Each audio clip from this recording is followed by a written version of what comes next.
Here we are. Mm-hmm. Hip update. Hip update. Progress is not always linear, I would say, is what I'm learning. A political response. Hinkie stole it from Hinkie. Right. Yeah. And a close watcher of the pod will notice that I'm back at the dining room table rather than being at my podcast chair, which was, I would say, Wednesday night was the most painful podcast I've ever done. Just trying to sit up there, it was awful. So I'm doing okay, a little bit better every day. So I'm able to walk without the cane, but with a weird limp. So follow-up appointment on Monday. So no more pain at the incision spot, which is, I would love to show you guys how big the incision is. Give us a hand amount. Whoa. It's like a foot. And that's A foot? Is that, you were saying it's smaller than what it normally was, or larger? No, so I guess you can do it smaller, but Foot. I'd love to show you. And the entire back of my leg is black and blue. It is a little X-rated to show you. So apparently you can do it smaller, but there's a higher incidence of infection if it's smaller. So it's a little safer from an infection standpoint. And because it's not in a spot where you would care about the scar, Corey asked if I can put my own socks on. No, here, do you want to see how I have to put socks on? So We can put all this behind a paywall, too. This might be a good incentive for people to... Nudity behind the paywall. So you can't, I have to do this sort of with pants too. Pants, I have to use this other thing. So you can't like bend over to put socks on. So you use this thing and you put the sock over this, and then it has these like things that you use with your hands, and then you slide your foot into it and then slide this up and it puts your sock on. Wow. Yeah, it fucking sucks, guys. Pretty neat. Yeah. They thought of everything. God bless my wife and God bless my dog for, as you can imagine, I'm not an easy person to deal with normally, but in this particular time, I would say that I am less easy. So Is it an irritable, or is it just a whining, like a moaning? When I'm sick, I'm like moaning a lot. So When I I'm, would like, say not well. I was moaning in the beginning when the pain was more there. Now I'm more whiny and pathetic because I cannot do exactly what I want to do when I want to do it. Yeah, I started off resting, whiny, and pathetic. So Yeah. I don't know that they notice the difference. Let's do it. By the way, all this makes CJ's participation in the Philadelphia Marathon that much more insulting. The Rights to Ricky Sanchez podcast is presented by DraftKings Sportsbook. Sign up for DraftKings Sportsbook by using promo code RTRS, and brought to you by LL Pavorsky Jewelers, where Rights to Ricky Sanchez listeners go and get engaged. Well, fly the process. Come to see us with fans of Philly to Los Angeles in March to see Clippers versus Sixers, March 24th. Kornblau and Kornblau, the official law firm of the process, and Stateside Urban Craft Vodka, the official sponsor of the Corner 3 newsletter with Zoe. Sign up for that newsletter at rightstoRickySanchez.com/newsletter. On the show today, the Sixers, one of their best wins of the year, in my opinion, in Oklahoma City over the Thunder. Also, little did we know, or maybe I didn't know, there is still a long shot chance of the Sixers to make the in-season tournament. So we will give those parameters a little bit later. I will bring up 2 new names in Star Hunting, and we make a huge announcement regarding Team Ricky and the replacement for Sixers Adam. We'll make that huge announcement and have that person on the podcast. Stateside Urban Craft Vodka is the maker of Surfside Iced Tea and Vodka, which I think, Mike, correct me if I'm wrong, but it seems like sort of like the official alcoholic drink of Philadelphia sports. Surfside. Absolutely. Yeah. Absolutely. You see it everywhere, the Surfside can. And the reason you see it everywhere is not just because the can is gorgeous, it is, but it is because it tastes better than every other one of its competitors. Surfside Iced Tea and Vodka, only 100 calories, only a few grams of sugar, no carbonation, because iced tea shouldn't have bubbles, and it comes in iced tea and vodka, peach tea and vodka, iced tea lemonade and vodka, and lemonade and vodka, and they're all awesome, all using Stateside's vodka, made right there in Philadelphia. We love Surfside. Order the variety pack at statesidevodka.com. You must be 21. Without any further ado, Amos and the chef. Larry, sweetie, the man is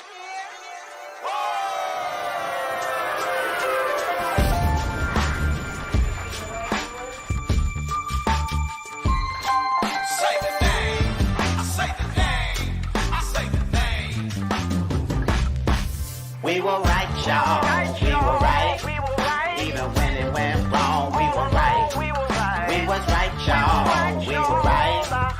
say the name.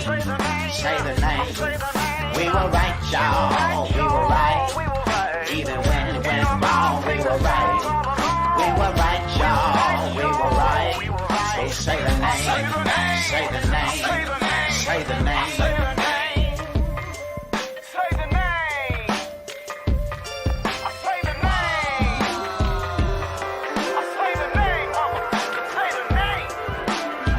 Rights to Ricky Sanchez forever. Love that new intro video. Love it. Welcome to the Rights to Ricky Sanchez podcast. I'm Spike Eskin, along with a guy who, to my knowledge, does not have any foot-long incision scars on his body anywhere. That is one Mike Levin. Nothing. Clean. No scars. No scars, no tattoos. Oh, yeah. I'm pure. A baby's body.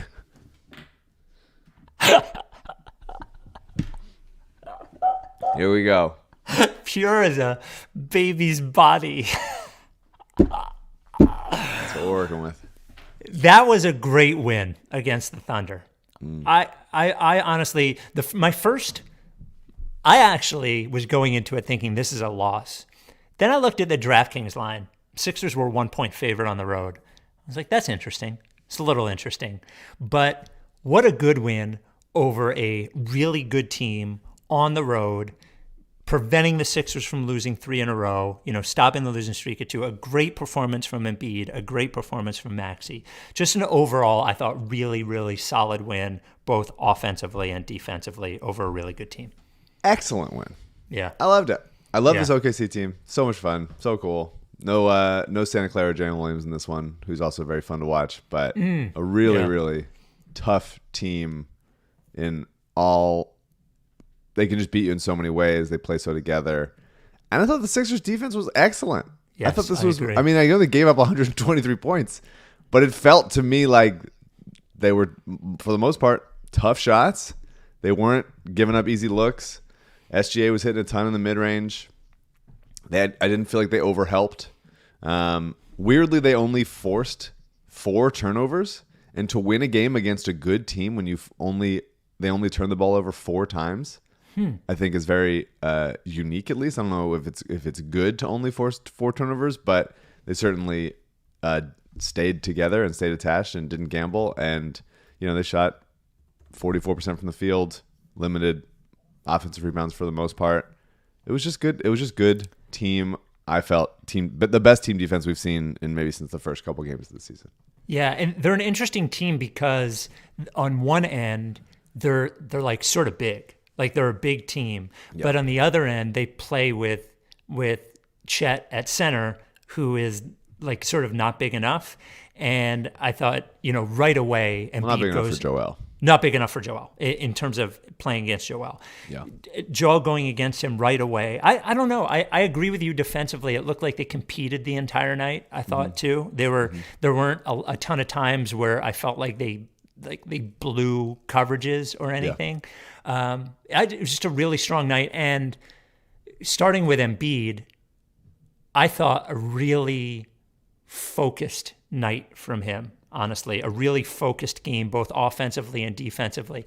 I made a note on Twitter early in the game, and I think there was this one time where if he had just passed the ball right away, he does this thing both with shots off of pick and roll and passes, where if he just makes the pass or takes the shot right away, it's there. But then he'll double pump or something, and then it's gone. And he turned it over or whatever. But I thought the rest of the game, he was really decisive and clean with all of his decision-making on offense and was really effective on defense, like really was in the right spots all the time. I think it was the best Embiid game he's played this year. Yeah, excellent Embiid game. I thought it was the perfect balance of as far as like looking for his own shot and finding teammates when the double comes. Yeah. And also like catching on the move, playing in rhythm. It just felt like he was really locked in there. He went to the line 21 times, which was crazy. 9 assists, 4 blocks. Just like an excellent game. I love that he was bodying Chet on one end. It seems like he's been sealing more than ever, really doing his work early, getting post position. And maybe it has to do with Nick Nurse, or maybe it has to do with like the fact that they have passers or some passers for the most part who can get him the ball there. I thought it was excellent. I loved running the offense through Tobias and Joel dribble handoffs with Maxey on the bench. Yep. It doesn't seem like there's a reason, and maybe they're just trying things out, and that's fine. But going forward, as far as like when it counts, there's no reason for Maxey to be on the bench at the same time as Tobias or Joel, obviously, unless it's a blowout. So I felt like this is the first time that I was like, okay, Maxey's down. He's been at this time in the game he was a little bit ineffective, and it was like, let's find how we can get some offense going through this Tobias Joel like 2-man game. And I thought that worked out really well. Some great blocks from Joel. Yeah. Some big time blocks. There was one where Arkansas Jalen Williams, the center, drove baseline. He thinks like, well, I'm gonna go up for a dunk. I'm a center. I'm an athletic young center in the NBA. I'm gonna go. And then he was like, oh fuck, it's Joel Embiid. At the last minute, decides, okay, totally fine. I'm gonna go up and under. But there was like no time for that. And by the time he decided to try to go up and under, his face was already getting caved in by Joel's chest. And then he just kind of like flung it up and led to a fast break because he was going vertical. It was a great block. And there was a ton of those kind of like timing blocks. Really doing it. I mean, his block rate continues to rise more than we've seen since his rookie year. The only question that I have is, what is the solution against a stretch five, like, consistently? Like, I get bodying Chet. I love it. I love taking advantage of that. And there's a lot of centers that like kind of think they're stretch fives but aren't. Chet is a legitimate shooter, and the numbers are gonna come and be consistent there. But he's given him like a 10-foot cushion for the most part, and so that's a win you take for, if Chet can't handle Embiid physically in the post. But like, what is the long-term solution to Joel guarding stretch fives while also having to protect the rim? And like they went to zone. That might be part of it, but I just think that's a real concern of like, Chet was 5 of 11 from deep on mostly wide open looks. Yeah. And Joel's not that he doesn't care about covering stretch fives. I think he's just like generally dismissive of them, and he knows his primary responsibility is protecting the rim. So I think this is something that zone can solve in some ways, but they're obviously not going to go to that for that long. But against teams that can spread you out, they're going to get, Boston being one of them, they're going to get beaten in that way. Yeah. By the way, a lot of other teams who have a big center, who have a center are going to have that same problem anyway. Milwaukee, I think, will have that. Well, I guess Milwaukee can play with Giannis, and you put Giannis on that guy. I think there's probably 3 things you can do. The first thing is you try to get that guy in foul trouble right away. Whether that's Porzingis or Chet or a guy like that, who most of the time, if he's that sort of stretch five, he's a guy that can't guard Embiid anyway. Yeah, Miles Turner. Yeah, so Embiid tries to get him in foul trouble right away. Yeah. I think the second thing you can do is you can play zone. And then the third thing you can do is you can put Embiid on somebody else. Try to see if there's somebody else you can hide him on, but then you lose him at the rim as your. Well, yeah, that's the thing is that there's most teams don't. If you're carrying like if there's a trying to like Lou Dort is too good of a shooter to put him on. Like there's creative ways to do it. If it's PJ Tucker, like then you can put Embiid on Tucker and roam the way that they played against the Sixers last year. But it's just there's not a ton of teams. I mean, the best teams that want to spread you out are able to provide shooting and like dynamic ball handling at every position. One of my solutions might be like, Nick Batum's weak side shot blocking has been great and been so helpful, and I love it.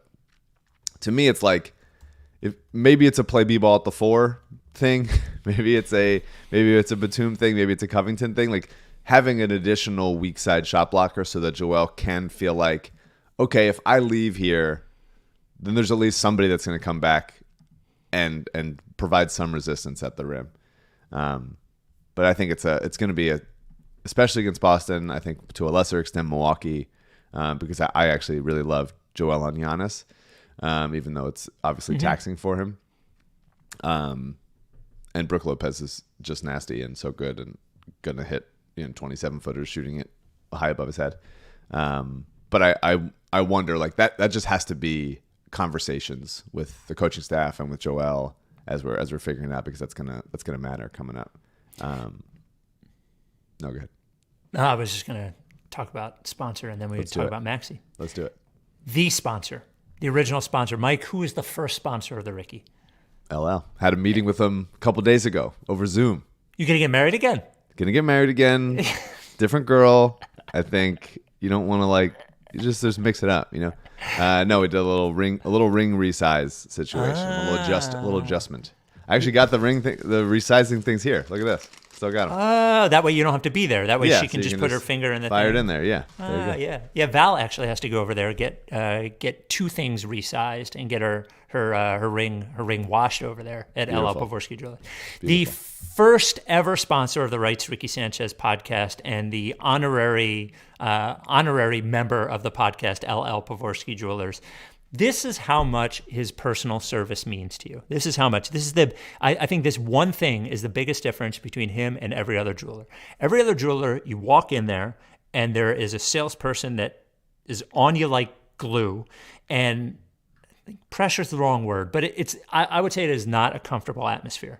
LL wants everything in person to be appointment only, so he can spend his time with you, to not be distracted by anybody else, to get all of the information he needs to get in advance so he can have everything ready for when you go there into the store. LL Pavorsky, are you going to try on, are you going to ring size? Yeah, I'm going to do some. Yeah, what size are you? What size is your? Oh, I don't know, actually. Oh. Just for this, let me see.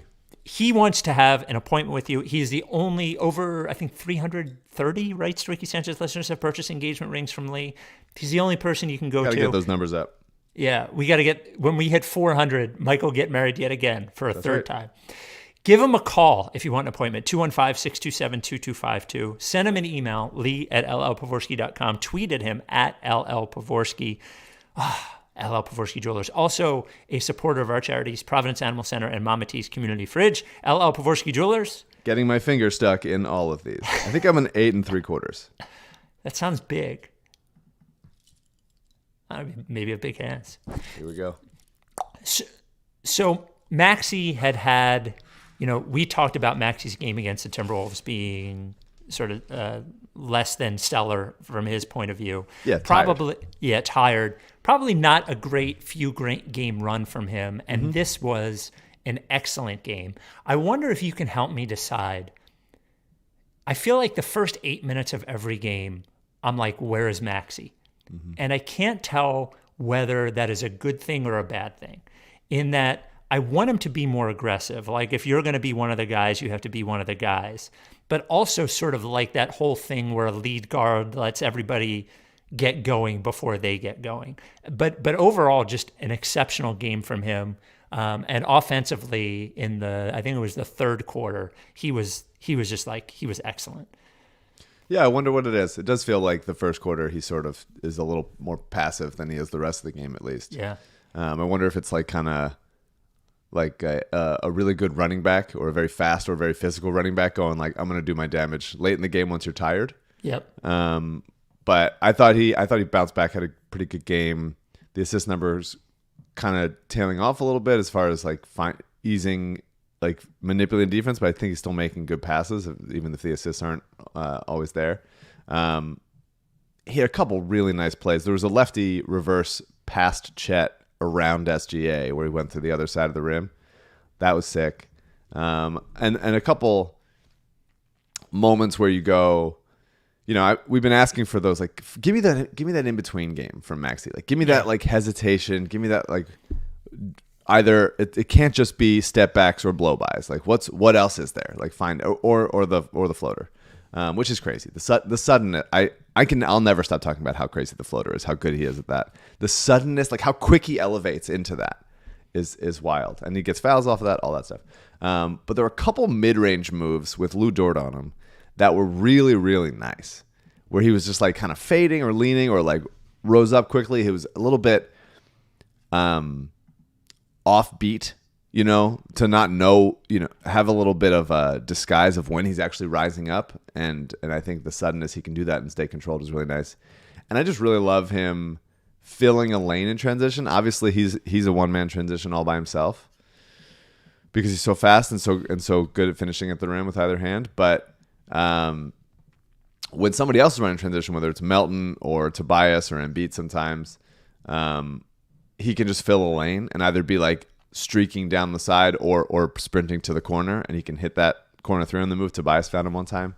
It was nice. I just thought it was a solid Maxey game. I thought he did his best on a tough team to cover, whether it was SGA or Giddey or somebody. Like he just seemed to do a very solid job of bodying up in the post and not being such an easy advantage. But obviously they're going to score over and they're good. But I thought he held his own as best he could.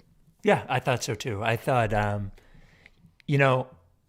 I'll still never get over the shooting. I have to be honest with you. I'm still like constantly waiting for his shooting to regress. I don't think I'll ever stop feeling that way. Yeah. And when he has a bad couple of games, I'm like, here it is. But then there it is again. By the way, he's still shooting 40.2% from three, which is wild. I mean, like that's 3 straight years of over.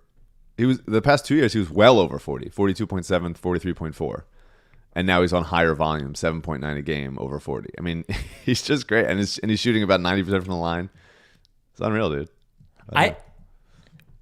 For one season, for this season only, who would you rather have, Jalen Brunson or Tyrese Maxey? I saw you post this. I was debating. I declined to critically think about it when I saw it. And I was like, now you're making me do it. Yeah, I've talked about it at work. Obviously, I work with a lot of Knick fans, and I watch I've always liked Jalen Brunson a lot, and then I watched him obliterate the Heat the other night in a pretty precise manner. I was just curious what you thought. I think it's pretty close. This season, Brunson's a better defender this season. Certainly a more like competent floor general right now. Will go through fewer mistakes. But I still have those questions in the playoffs of like, is he athletic enough? Is he fast enough to get off the shots that he gets off during the regular season? But also I have questions, the Maxey's not without questions from the playoffs as far as being the number one guy. So I think it's pretty close, and I'm not going to take a side. I think I'm deciding not to vote. I'm abstaining. Unbelievable. I'm voting present. Unbelievable how you continue to get away with this. So, and it's honestly is because I just you've won, and I'm not going to push it anymore. I don't know. I don't know the answer. Congratulations. They're both really good. It's great. Yeah. So I need to know, because there has to be a reason. I'll say Maxey. What are we doing? I'll say Maxey. Because I talked to Dan Devine about this. You want your guys. When you like your guys, you like your guys more than anybody else likes their guys. Got it. And when you hate your guys, which I have done, then you hate them more than anyone else can reasonably assume that you could. So if it's close, Ty goes to like our guy, and Maxey's our guy. I would rather have Maxey, but if it was for this year and this year alone, I would take Brunson. Just like, only because I watched the playoffs last year and I know Brunson has it in him, and I haven't seen Maxey do it yet. Sure. So that's pretty much it. I think it's pretty unarguable that it's Maxey going forward because of the age discrepancy. But yeah. There has to be a reason why. Like, Marcus Morris played again, and Jaden Springer did. There has to be a reason why Marcus Morris played again. I'm sure there's a good reason why Springer is not playing consistently. Like whether it's, it's like one of those things that we're not seeing, isn't in the right spot where he's supposed to be on defense, isn't in the right spot. We've seen him kind of confused on offense before. Sure. I'm just I would like to know what it is, because I do think, especially against a team that is as athletic and strong as the Thunder are, it does seem curious that he doesn't get any run in a game like that. Yeah, I agree. I mean, I think Nick generally likes to keep a shorter rotation and play guys for longer. I do find that there is some overlap in Springer Beverly as far as like what they do, what they are successful at, and what their weaknesses are when they're both on the court at the same time. And so I understand on that level. Marcus Morris had a nice game the other night. Was hitting shots, was forcing Gobert out of the paint, but Are you becoming a Marcus Morris guy? Certainly not. Okay. He wasn't like embarrassing last night. At least I will say, like He didn't do anything well, but he also didn't make me physically ill. I'm not sure. I don't know what it is. It doesn't feel like Marcus Morris. Watching Nurse's Raptors teams, it doesn't feel like Marcus Morris is like his kind of player, and Jaden Springer does kind of seem more like his kind of player. But I don't know. Maybe they just need shooting around. I don't have the answer for it, but I don't mind guys like kind of floating in and out of the rotation. Like Dan House was was hurt last night. He doesn't seem to love Covington, although I certainly do. I thought it was a process fever dream watching B-ball and Cov strip Chet and then dive on the ground to force a jump ball. Yeah. They're just like in deflection hell with those guys. Covington had a big strip on SGA late, who was awesome. Both guys hit threes. Yep. Combined 3 for 4 from 3, which I love. And Covington, did you see that little hesitation floater high off the glass? Yeah. That Covington had over Chet? Well, sort of like a deceleration. It was just nice. We've said nice stuff. he's become a better ball player since he's been gone. For sure. I do think it is a little curious he doesn't play more, but he does play. I did think last night, man, and it's almost every game that they both play, but Batum and Covington as additions to this team from a defensive standpoint, from a defensive versatility standpoint, from a hand standpoint, like having Covington and Batum is such a monstrous jump over what they've had in that spot in the past several years. Both dependable, smart, good defenders. I think I saw Covington is number 1 in the league in deflections per 36. So crazy. So it's pretty exciting, to Oubre. have both those guys on the team. Yeah, And Oubre when he's back. I thought just a quick Batum section because I thought he was excellent last night. He was excellent. Yep. I mean, just I constantly surprised by how little he needs to set his feet for 3, and just comes around the screen and just rises up. It doesn't even look like he doesn't even need to elevate. He just sort of gets it off. Had a really nice block on a Isaiah Joe corner 3, just constantly making the right plays. There was one play, he had a weak side offensive rebound just off a cut, and a quick layup before the shot blocker came. And it just feels like he had a just effortless competence. He just constantly making the right play. There was one moment late in the game, Thunder trying to press. They had a quick bucket, and he inbounds the ball. I think Embiid got mad at, I forget who it was. It might have been Melton, for like kind of slowly inbounding the ball. You could see Embiid is like, fucking just get it in before the press gets set. And 1 or 2 plays later, Batum inbounds the ball like before the defense can get their press set and gets the ball in easy. And it's just like he's just making the right plays all the time. He just knows what he's doing. And I love having him here. There was a quote from Embiid a few weeks ago just about how good Batum is and how important he is. He does do the right thing all the time. It's amazing that he and Danny Green can be in the league for like essentially the same number of years, and their identities. Yeah. And Danny Green's steady vet, whatever, but like, could you imagine Nick Batum even one time pulling a Danny? Like it's a very funny thing. I thought you were going to say the athleticism thing, because Danny was a more athletic player as a prospect than Batum, but Batum is kind of just like just the whole career had been like relatively athletic compared to the thing. I thought it was a great Tobias game. I want to give Tobias credit. Another 2 dunks. This is important. We are noting the dunks. Can he dunk a little harder though? It's like it's a little. Well, he's dunking a little dainty some of the time. But I like a quick dunk. Like Evan Mobley has a quick dunk like that. Just a quick dunk, just to get it up there. Had one really nice dunk off an Embiid drive. It was a great read from Joel. A tough pass, like a read and react type thing. And Tobias finished. It was a soft dunk, but it was through contact, so I'll count it.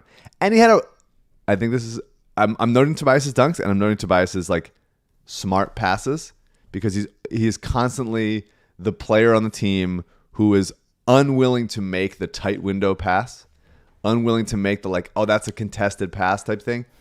Tobias did it last night from the post. He had a Nico cut down the lane, finds him. One of the most contested passes I've ever seen Tobias make. It was a good pass. And then another dime to Nico off a nifty little pass on the move. I don't know if you saw it, to the corner, where he sort of like flung it with his opposite arm when he was driving to his left, and then sort of like shuffled it to Nico in the corner. It was really nice for a 3. Great Tobias game. 6 assists for Tobias. Oubre-esque. Wow. Oubre-esque from Tobias, passing, and a +20 led the team. He was nice. I'm Wait, does Kelly Oubre have 6 assists this season? That's a good question. I bet it's close. I bet right now I it's bet close. he does not. Let's see. Total, Kelly Oubre, he's got 5. He's got 5 in 8 games. He's getting there. You won 5 in one game, and I'll get there. you did mention earlier the b-ball Paul corner 3, but honestly at a really important spot, by the way, and he didn't even hesitate. It wasn't like a end of the clock, he's got to hurl it. The offense got him the ball, and that was a wide open shot, and it was a big shot. It was Beautiful. definitely a big shot. Yeah. And the last thing I just want to say, Melton consistently makes. I'm going to keep noting it. The half court entry pass to Joel before the defense gets set. He loves making it. He gives it to Joel. I don't feel like he's ever turned the ball over on it. That's an important pass. Now, Melton, who was fine last night, did have one of the most hopeless floater attempts I've ever seen in my life. He drew all 5 defenders into the paint. Everybody was in there with him. Everybody's there. He did his job. Everybody's there. And he decides, I'm not going to kick it out. I'm going to float it up and get blocked by 3 or 4 guys at the same time. It was insane. I'd never had a shot. He did play well otherwise, but some of his decisions around the rim, man. I know that the numbers are going up, and they were up from 22.7, but it's still not something He's been good this year, though. He's been really good overall. Yeah, he's been largely good. He's Yeah. 3 of 8 from deep last night. Rises up quick. Had 5 assists, no turnovers last night. Like he's been solid. It's just there's going to be several moments in the playoffs where you go like, just be normal in there. What are you doing? And as Rob notes, we've talked about Robert Covington being second all-time in Sixers three-point attempts. Congratulations to Paul Reed as he ties Ben Simmons for all-time Sixers. Yeah, I love that. Can't wait till he moves past him. Actually, no, Paul Reed. Oh yeah, no, there's a second one he's hit, right? This season? Yeah. Yeah, and he had a couple before this. Okay, so season. Ben only had 1 in regular season, if I remember correctly. He had 1 against China. We're not counting China? No, I don't think it was a real game. So we have our very special announcement coming up right after He had we talk 5. about Regular season 5, Ben had. Really? Yeah. 2 in 1920, 3 in 2021. Oh, okay, and B-Ball has 5 as well. Okay, Rob is correct. They both have 5. Before we get to our special announcement, come with us to Los Angeles in March to visit Mike and for Fly the Process Los Angeles. We will go visit the system and see Sixers Clippers March 24th. We will leave on Friday. We will return on Monday. Help me run some errands. Everybody do some grocery shopping with me. I was going to say, we always have great activities that Joe from Fans of Philly sets up. One will be going grocery shopping with Mike. Mm-hmm. And so we always have great stuff. We will be at an awesome hotel right down the street from the Staples Center. The entire package, the great thing about these packages is that everything is taken care of for you. The flight is taken care of. The hotel is taken care of. The game tickets are taken care of. It'll be awesome. These are always a great time. It is our first trip to the West Coast. The game is March 24th. That is a Sunday. We return on the 25th. The Monday we leave on that Friday. And if you need a package that is not from Philadelphia, or maybe you don't need the travel, maybe you're already in Los Angeles, maybe you can drive to Los Angeles where you are, send a note to Joe at Fans I'm doing of that Philly. right now. I keep forgetting. I'm just going to email him on the podcast. Send a note to Joe. There you go. Joe at fansofphilly.com. PH, which is just the most Philadelphia thing he's ever done. Fans of Philly, PH, fansofphilly.com. Joe at Fans of Philly, or go to rightstoRickySanchez.com/fly. Good news is you don't have to pay for the trip all at once. You can just reserve your spot with $150, and then he'll do a payment plan for you. So once again, rightstoRickySanchez.com/fly or Joe at fansofphilly.com. So Emailed him. the big, everyone email him. Everybody email him right now. I just did. Oh. So the big announcement, some people have wondered whether this is finally we're firing CJ live here on the pod. We are not. We have some CJ stuff to get to later in the pod, though. Absolutely. Some lies on the internet about CJ. Who knows who perpetrated those lies? But the announcement is actually about Team Ricky, as we have been one person short in Team Ricky. Now, if you ask Daryl Morey, he would say that we're probably several people heavy in Team Ricky, but we were one person short in Team Ricky, as Sixers Adam left us, never to be mentioned again after this. after a search process, we have found 75 interviews. 75 interviews. Colangelo-esque. We all related to me. Everyone last name Eskin. Yeah. We have decided to add Dan Olinger. Olinger or Olinger? How do I say it, Dan? Oh, it's he's on muted. mute. All right. Oh, We're undoing you're it. fired. There it is. Olinger. Olinger. There we go. There we go. I had myself muted because I wasn't exactly sure if I was going to be on the stage right away on accident. I didn't want to have any background noise. I think that's smart. So congratulations, Dan. Dan, one thing I haven't told you is that you have to go by the name Sixers Adam, in that we already have the website built. Yeah. So I know it's not great for branding, but it does work for us in terms There's of like website a new, stuff. it's like a new pope. Yeah. Like there's just, everyone's still pope, but like Sixers Adam is the title. So you can follow Dan on Twitter at Dan_Olinger, Olinger. He was writing over at Liberty Ballers, graduate of Northwestern University. Very nice. Good colors over there. Yeah, absolutely. Thank you. Dan, what should Ricky listeners know about you? Yeah, well, I mean, you said some of it there. Went to Northwestern there, but really just been writing about basketball for a while now after I played in high school. You know, it's the typical thing where you end up being a pretty good high school basketball player, but you don't get very tall. So you kind of have to try to pivot there during your senior year. So kind of got into sports writing. And yeah, I was on and off at Liberty Ballers like the last few years, a lot early on, but did a lot of scouting work for basketball because I'm a gigantic basketball nerd. Like I always will be. I used to make big giant draft boards. Like I'm sure Mike will appreciate it. I had very strong opinions on Sixers second rounders from years past. Like, Name a few. Let's hear them. Yeah. What's your strongest opinion? Oh, who was that? Oh, I'm blanking on his name. Who was that tall guy who was like 7'3" who they had like the rights to for a while? Oh my gosh. I was like, was Anza just Pasek?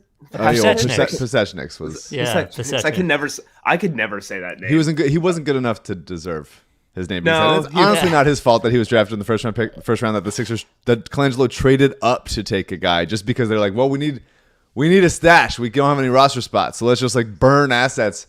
I'll never get over it. I'll still. Be and upset. I mean, like every Sixers fans relitigated to death the Isaiah Joe thing. Where I mean, I was so thrilled when they got him the second round pick because he was like good enough to be a late first round guy. And, yeah, I mean, I didn't love him in the late last first. night. I liked him a lot in the second, and we didn't talk about Isaiah Joe yet, but it made me re-mad all over again watching it yesterday. One of Daryl's biggest mistakes, and I blame Daryl for it. But I mean, obviously Doc not playing him is the primary culprit, but Daryl. In the same way that Daryl making the Russell Westbrook trade, even though it wasn't his idea, it's like the Bucks got to stop somewhere, pal, and letting Isaiah Joe walk for nothing so you can sign Dwayne Dedman and Montrezl Harrell is just like that's embarrassing. That's embarrassing, and he should give us money for that.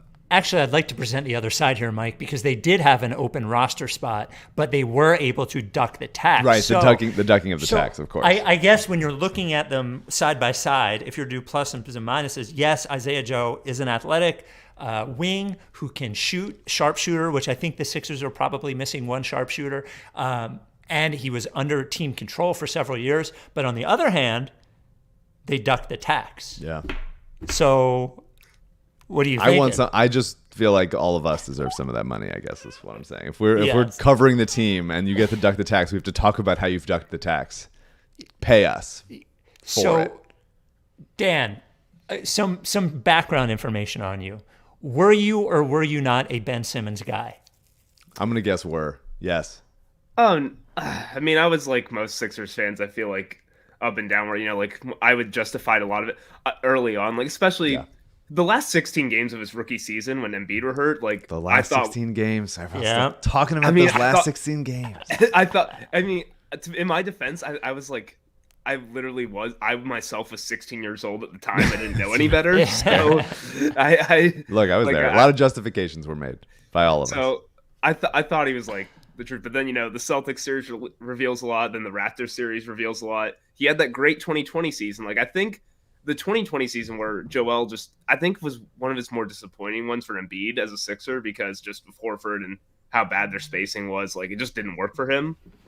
I kind of thought maybe it is Ben's team, but then 2021 so clearly, because that was like the first real Embiid MVP campaign season, where it was clear like, oh no, it's not close. It's that this is by far Embiid's team. And then, I mean, I never once after the Hawks series thought anything other than Ben. Besides, please get him off this team. I'm actually gonna mark you down as a Ben Simmons guy. I'm sorry. I'm not gonna say I was like anti Ben Simmons the whole time. That would be a lie. But I also wasn't like a Ben Simmons standard defender. Like, oh, he doesn't need to change. He's perfect. Like, no, I saw the problems. Like, I could tell that there was something wrong here. The reasonable middle. What's wrong with there was nothing wrong with being a Ben centrist in for many years there, and then obviously things took a turn. Dan, were you a Brett Brown guy? Oh no, yeah, I like Brett. I thought the team they played pretty well. It was clear they needed to move on. Just once it's been 7 years and like how badly 2020 went, like you kind of needed just to have a new voice in the locker room probably at a certain point. But I thought Brett coached the team pretty well. Seemed like a great guy by all accounts. Like, no, definitely pro Brett. Like I still, like you said, like when you see him on the Spurs bench, I give a little thumbs up. There you go. Well, okay, so thing about the Sixers that frustrates you the most? I obviously have several dozen. What riles you up? Oh man, I should have had if I had known this was coming, I would have had the list ready. For years, it was just how bad they were at passing. Like again, Josh Richardson like missing post entry passes by 3 feet, like just drove me insane. Yeah, the years they were such terrible passers. I couldn't understand it, and that's why you kind of like give Ben a little bit of a pass at that time because there's nobody else that could do anything. I mean, I always thought Ben was a very overrated passer, though. Yeah, that's true. Well, Ben could Ben could pass out because he could create advantages and kick out, but it's like not like Ben was some unreal like when you watch Halliburton, you're like, oh my gosh, like how does this dude see these angles? Couldn't agree more. Ben didn't really see that. Ben just was big, could get in the paint and kick out, which makes him a good passer, but not like a world changing passer. So I wasn't like like just for years the lack of passing goodness or competence in general drove me insane. Like you, I always hated that the Sixers didn't have athletic wings on the bench or like just so few wings. So it was always just tiny guards or centers who were worse than Embiid, and it was just really frustrating. A lot of James Ennis. It was a lot of James Ennis. And I mean, in general, just the game sevens of the second round, the last 5 years, just I can't. It's so weird because like when you go to a school like Northwestern where, as you can imagine, I was pretty much the only Sixers fan I knew there. There weren't a ton of Sixers fans walking around that campus. Not even a ton of NBA people. But, like, having to explain to people how that team, like, exacts a mental toll on me.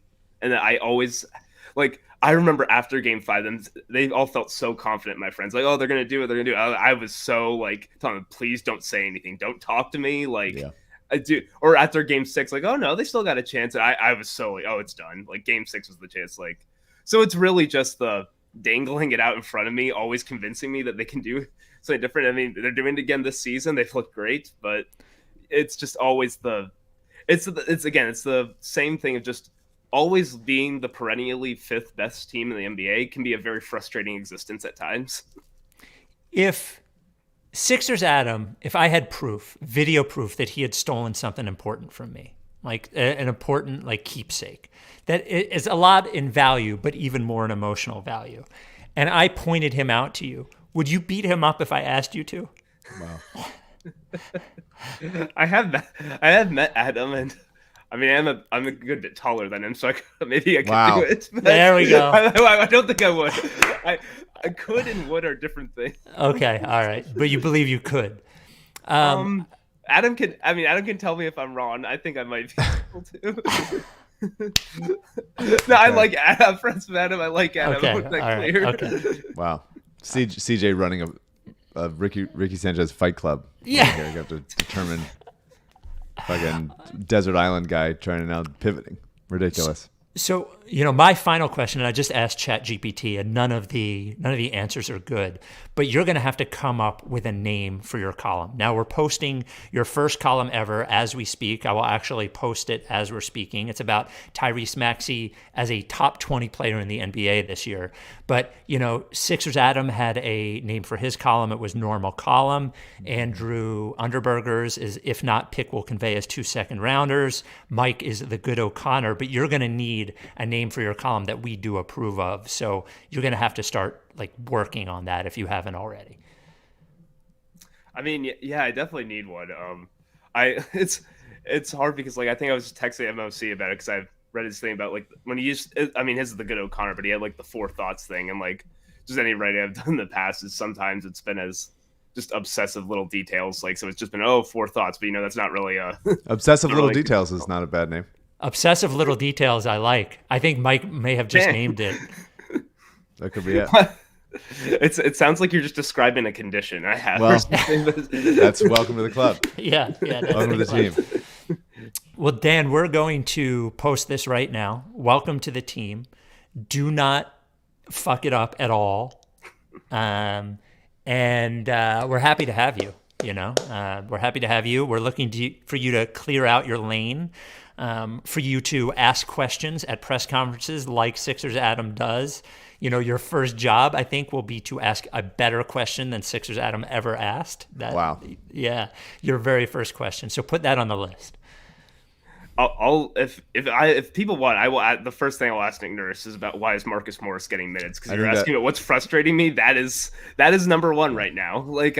I don't understand the Marcus Morris thing at all. I do think, although I did see that was it Springer, I think, was sick last night, which is part of the reason he didn't play in last night's game. I didn't know that. Yeah, it was I think, was it Jan Mizell? I think I saw it on Twitter that Jaden Springer was sick last night. So at least specifically for that game, it was Springer was sick. Okay. Okay. Well, already breaking news to me. Yeah. And also, as Adam was, all of Dan's writing will be brought to you by Adam Kasabi, the official realtor of the process. Ksebe is Kasabi. Learn it, love it. Thank you, Dan. Welcome to the team. Don't fuck it up. Good stuff, Dan. Well, you guys. There he goes. Dan Olinger. Olinger. Did I say it right? Olinger. Olinger. It took me a while to get your first name right. Anyway, too. Or your My last first name? No, your last name. Because didn't I say... No, complicated first name. Never heard it before. Your last name. The Rights to Ricky Sanchez podcast is brought to you by, what's the last one? Kornblau and Kornblau, the official law firm of the process. If Sixers Adam did steal something from me, I would go to Kornblau and Kornblau to Stole your hip, sue bro. him. Yeah, maybe. What if he did steal my hip? Jeez. Sixers Adam, Surgeon Adam, takes the mask off. Like Stone Cold and Vince McMahon. Sixers Adam starts beating you with a bedpan. My experience with personal injury law, and this was before Kornblau and Kornblau, and I wish I had him at the time, was the very first time I did have a hip injury was I was rear-ended. My wife and I were rear-ended by a drunk driver 14 years ago. Ended up having a personal injury lawsuit, and I can attest they are incredibly frustrating. It is a long process, and you really don't know what you're doing.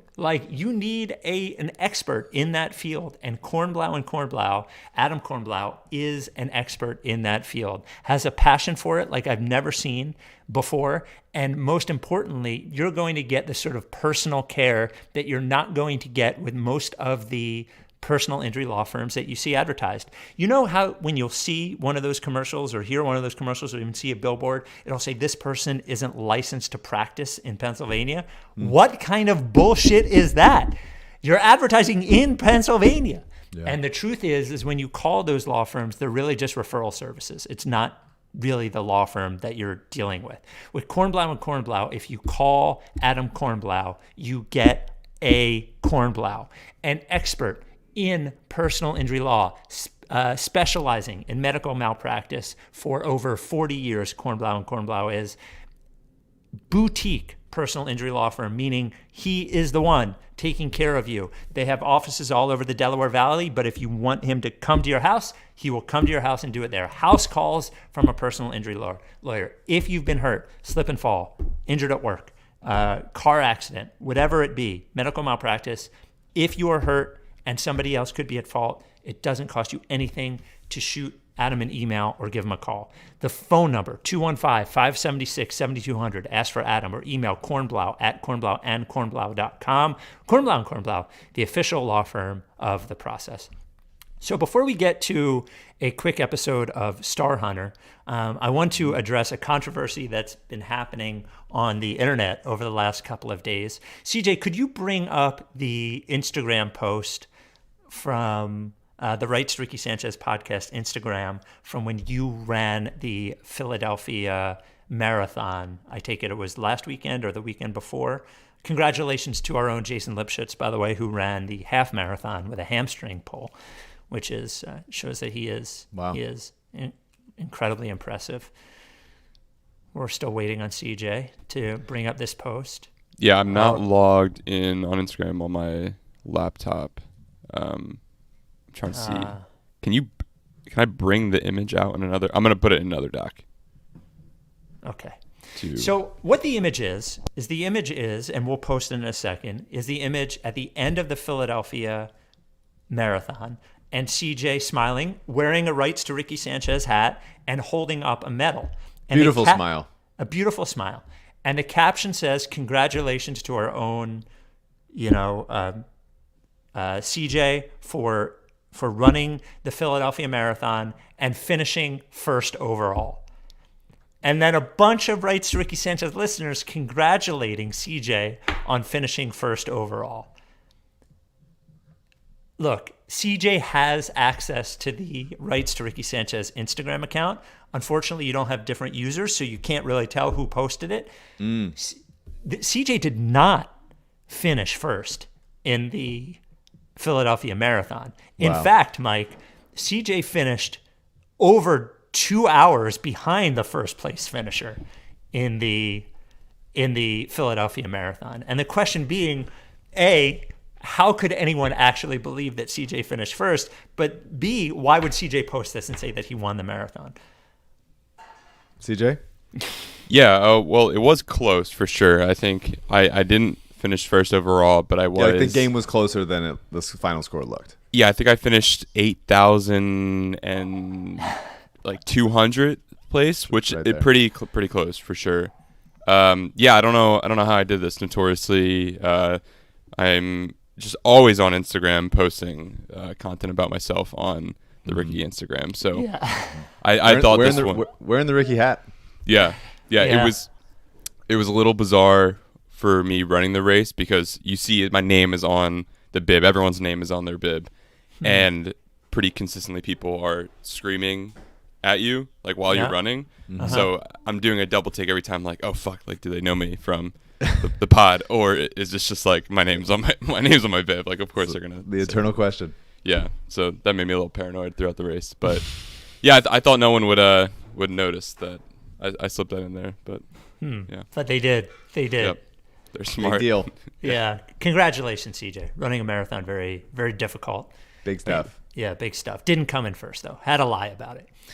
CJ, do you have the Star Hunter music? I would like to propose some stuff to Mike. Welcome to Star Hunter as we look throughout the league. Oh, by the way, before we do, the Sixers, cut that music. Sixers still alive for the in-season tournament for the wild card. Mike, Unlikely. here's what has to happen. Now, I don't want it to happen. This is per Kai Carlin, hashtag who the fuck is Kai Carlin, quote from my dad once, and then also from Justin on Twitter. Here's what has to happen. The Cavaliers have to lose to the Hawks by less than 18 points. The Knicks have to lose to the Hornets by 9 points or more. The Heat have to lose to the Bucks by 2 points or more. The Celtics have to lose to the Bulls, and the Nets have to lose to the Raptors. If all of that happens, the Sixers get a wild card for the in-season tournament. Celtics Bulls is the tough one there. Yeah. Well, and Knicks losing to the Hornets by 9 points is also tough. I don't know. I can see it. Oh, well, there you go. So My there. Hornets. I like LaMelo. I don't like anybody else really. So here we go. Star hunting. Mike, a lot of people I have two two players I'd like to propose to you. Now, people have brought up the Nets, and you even brought up this player a while ago, that potentially, what if they could trade for Mikal Bridges? Now, I think that's impossible. I don't think there's any way they trade him unless it's for an actual superstar. I think that's the only way. I don't think you could pitch your way into Mikal Bridges, at least not in the next year or two. Yeah. I love Cam Johnson. Cam Johnson is 6'8", is a lights-out shooter, I think, shows flashes of being like a fantastic offensive player, and I think is capable of being a good defensive player as well. He's long, he's tall, he's under contract for the next 4 years. I think he signed a 4-year deal. Would you consider a trade for Cam Johnson as the Sixers star hunting move? Definitely not. Wouldn't qualify as star. Right. Below right now. Yeah. Is a fine, very serviceable shooter that doesn't get like blown up on defense. Just limited as far as like what else he can do. He doesn't get to the line. Yeah. He not really like an intuitive passer. Doesn't have like a ton of like moves aside from straight line stuff. But he's athletic. He's big and he can shoot. He'd certainly be nice. I don't know that the qualifications that Daryl would be looking for. There's like a middle ground of like, the stars and scrubs sort of theory. And I don't subscribe to it entirely, but of like, if you're going to go get somebody, if you're going to trade assets for somebody, Get somebody that could really be a difference maker. And Cam Johnson's a really, really nice player, very solid player, but I worry about him being like a little bit limited as far as what they need from him.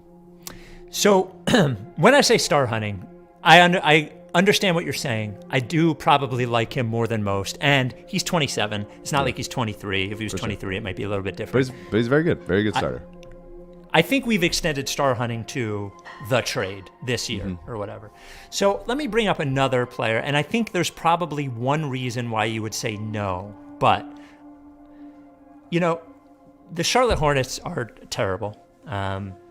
They're not tanking, but they're certainly not trying to win. The Sixers need another guard. There's a guard on their team who has been hurt for a little while, but has consistently murdered the Sixers. Sure. This guard. If the Sixers had him, they wouldn't be able to use him against themselves, though, unfortunately. Yes. Terry Rozier has consistently killed the Sixers. He is not afraid of big shots. He would be an excellent third guard. He does have one more year after this year with $25 million guaranteed, and then there's a partial guarantee after that. Team option. Though Terry Rozier would be awesome on the Sixers right now. Definitely not Daryl's kind of player. Definitely not. I mean, he's shooting, the past 2 years he shot 32.7 and 25.8 this year so far through a few games from three. But there's been a couple decent years from three in there. He's certainly athletic, bouncy with the ball in his hands, can get places. I don't see him as a trustable defensive player that you'd have to trade assets to get him and then have him on the team for another year, taking up that beautiful cap space. And then go like, he's probably not in the playoff rotation or maybe for like 6 minutes. That seems unlikely. I would rather go get a guy that's definitely expiring that would cost like a second-round pick rather than like somebody that they think is maybe more of a core player on their team or something. Gary writes in to rightstricky.sanchez@gmail.com, go get Alec Burks. Former Sixer Alec Burks. Yeah, I mean, he'd be perfectly fine. Would he be here in time? It would be tough. The road to Detroit from Detroit to Philadelphia is filled with peril. Yeah, he'd be fine. There's a ton of those guys that'd be fine. I'd rather maybe have somebody that's a little bit more of a an organizer, a little bit more of a, because there'd be a lot of Alec Burke ISO situation. Yeah, I don't know Alec that Burks, that's actually. He is the best player that nobody wants. He is constantly, every time you put him in, he's like like Alec Burks with 16 points off the bench in 15 minutes, and he's on the minimum for the 19th straight year. And he just like does his thing. I've never seen him miss. But coaches don't seem to really like him. He's just kind of there, innings eater, maybe as a term. He's a regular season player. For sure. Yeah. So that'll do it for Star Hunting. I did have one quick voicemail I wanted to get to as we update on the system, because we got a second voicemail about this. And Mike, I am curious about this theory that this person has. And we have a very important email to get to. The voicemail, I've had this one sitting in the queue forever to 833 Lickface, and I didn't play it. And then we got another call from a different person with the exact same theory. Mike, let me present you with this theory. Hey, Spike and Mike, this is Josh in Miami. Non-basketball question, what is your favorite non-traditional Thanksgiving side dish down here in Miami? It would be black beans and rice. Basketball question, I just got done listening to the Daryl pod, where he basically trolls you guys for about half an hour on, the gradation of what is success. Anyway, it got me thinking. He was like weirdly defensive. And he mentions Harden, he mentions, the trade a little bit, and he gets into the fact that they had to hire a PR agency so he could deal with it. Here's my theory. Daryl and James were in on it. They are friends. They were friends. This was all Daryl being honest with James, saying, I can't give you the deal you want, so opt in and I will trade you. The twist being, make it look contentious so that other teams get excited, it gets a news cycle in it, and distracts from the fact that he was tampering with James Harden legally, illegally. As he indicated, he's doing everything by the board. This is all just a ruse. This is all just a big sham. They're still friends. They'll always be friends. They'll be at each other's funerals. I love you guys. They'll be at each other's funerals. I don't know if you know how funerals work. Well, maybe Daryl, concerned with efficiency, will have a funeral before he dies. Just to make sure he plans it correctly. We did get another call on it, on the idea that this was all a ruse by Daryl and Harden. And the only thing I'll add is, when you think about it that way, the clumsiness of the James Harden, Daryl Morey is a liar thing in China, like, it almost works as a guy who is trying to do something that he doesn't know how to do. Do you think it's possible? No, not at all. People just love assuming that there's everyone's in on it. It's a conspiracy to act in that exact this kind of way. They've been planning it the whole time. This was ridiculous. Why Harden could have opted in and then Daryl traded him. Sure. There wasn't part of the thing was, okay, tank your trade value by being really shitty and making it seem like nobody could want you and you would be an unpleasant person to work with. That doesn't feel like a scheme. Everyone, there's plenty of conspiracies to go around, but don't invent them where there aren't. Harden was very upset and threw a cranky tantrum. Okay. And Daryl got the value from him he could. It is surprising that he opted in, but I think that was out of a sort of thrashing upset at how much money he's left on the table. All and right. how little cap space there was. The two people who did not know each other both brought up the theory. I thought it would be good to introduce it to you. And finally, one of humanity's worst theories. Of all of humanity? Daryl's like, okay, here it is. Go to China. Tell the kids I'm a liar. Go to the club. Print that sign. Hey, I'll have the sign made up for you. Like, what are we doing? What are we talking about? And then sometimes finally, people just react emotionally, and it's not true. a grand scheme. But sometimes pulling people strings behind the scene. But sometimes people are pulling strings. Almost never. Okay. People are too stupid to pull fucking strings.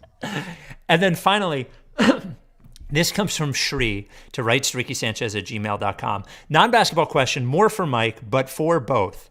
We recently moved into a house with an ensuite bathroom. It was raised with me that we should have a dedicated number 2 bathroom and that it should not be the ensuite. Is this something y'all do? Now, of course, an ensuite bathroom is the bathroom that is in the main bedroom, is like right off the main bedroom in the... I can say that we have one and we do not have that rule unless somebody has not told me about that rule. And I don't know that rule is necessary. Mike? I guess it would depend on the size of the bedroom, maybe the proximity to the bathroom, I guess. Right. But I think there's I think it is if it's, if Alyssa's about to shower, I'm using the other bathroom. That's a common courtesy. Yes. But I don't know that a dedicated situation is super necessary. Yeah. But I respect it. If you guys want to have an agreement, I like rules. Yep. I like rules and abiding by them. There's nothing wrong with having that rule, especially if, and I think the other thing is the convenience of the second bathroom. Do you have to go to an entirely different floor or do you just have to go down the hall? I don't know.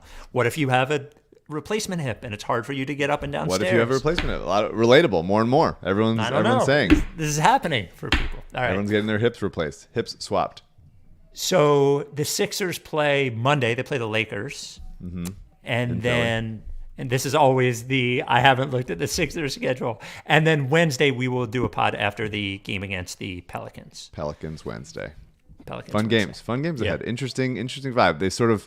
The Sixers had a hot start, looking good. Around the Kelly Oubre injury, went down a little bit. A couple frustrating ones. Hopefully we're back into the Sixers are a very good team on the cusp of doing something before the deadline. Celtics this week too, on Friday. So got to stop playing the Celtics. I would love to not be playing the Celtics as much. Would love to not have personality crises every time during a regular season watching this team being like, what am I going to become after this? I will say, we didn't talk about him. Pat Bev took 3 threes. Yep. One went in. Yep. One was long. Yep. He's listening. All that means is he's listening. Which was just as good. Just as good. Long counts as in. Yep. Man, I love Shai Gilgeous-Alexander, man. He's so good. He's a great player. He's legitimately so great. He is a specific guy. As people were complaining about the Sixers almost blowing it at the end. This seems to happen at the end of most NBA games. Celtics do it all the time. Yeah. So I'm not like, and if you don't have like, Celtics have a similar problem that the Sixers do, in that there isn't like a real sort of like primary creator guy. I guess the Sixers have it more in Maxey than the Celtics do, but the Celtics have Drew too. So, but anyway, it happens a lot. But as it was happening against the Thunder, this is how you know that Shai Gilgeous-Alexander is awesome. I was fucking terrified of him. Yeah. I was terrified.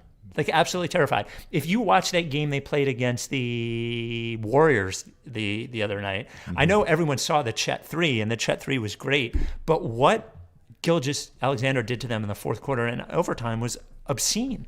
Like he is impossible to guard. He's impossible to guard. Yeah. I loved him coming out of the draft as like he just sort of makes the right plays all the time, but he's reinvented himself and gotten better as like he's a like incredibly dynamic scoring guard. Yeah. Like, that is primarily what it is. When Kentucky, he was a 4-star recruit coming to Kentucky. He didn't start the year as a starter. And they brought him in. It was just like, he's just making the right plays. He's just a better player. And he has turned himself into one of the best scorers in the league. And it's just crazy to see. I'm really excited to see him in like a playoff series and see what that becomes. The Clippers traded him and like 5 first-round picks for Paul George. I know. That's crazy. It's fucking terrible. Yeah, it's wild. Oh my God. So go read Dan Olinger's first post on the Ricky. It'll be on the Ricky website for now, just under Dan Olinger in the content section, or it's on our social right now. Welcome, Dan. And we will talk to you Wednesday night after the Pelicans game. Are you down with TTP? Yeah. No. Lick face.